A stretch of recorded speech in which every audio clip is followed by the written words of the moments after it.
The most important thing we've learned so far as children are concerned is never, never, never let them near your television set. Or better still, just don't install the idiotic thing at all. In almost every house we've been, we watched them gaping at the screen. They loll and slop and lounge about and stare until their eyes pop out. Last week in someone's place we saw a dozen eyeballs on the floor.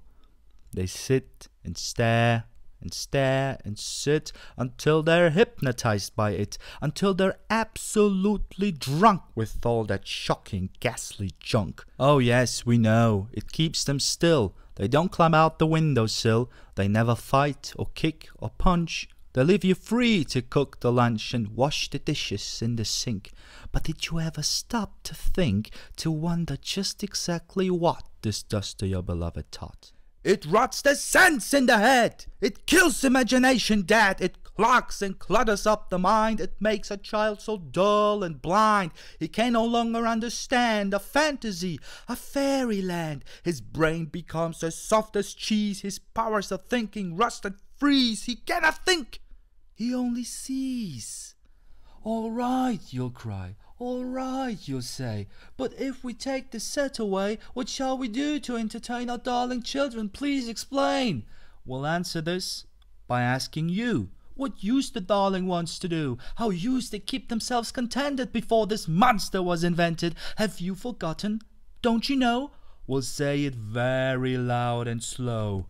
They used to read. They'd read and read and read and read and then proceed to read some more. Great Scots gazooks! One half their lives was reading books. The nursery shelves held books galore. Books cluttered up the nursery floor, and in the bedroom by the bed more books were waiting to be read. Such wondrous, fine, fantastic tales of dragons, gypsies, queens and whales and treasure isles and distant shores where smugglers rode with muffled oars, and pirates wearing purple pants, and sailing ships and elephants, and cannibals crouching round the pot stirring away at something hot. It smells so good, what can it be? Good gracious, it's Penelope! The younger ones had Beatrix Potter, with Mr. Tod, the dirty rotter, and Squirrel Nutkin, Piglin Bland, and Mrs. Tiggywinkle, and just how the camel got his hump, and how the monkey lost his rump, and Mr. Toad, and bless my soul, there's Mr. Rat and Mr. Mole. Oh, books,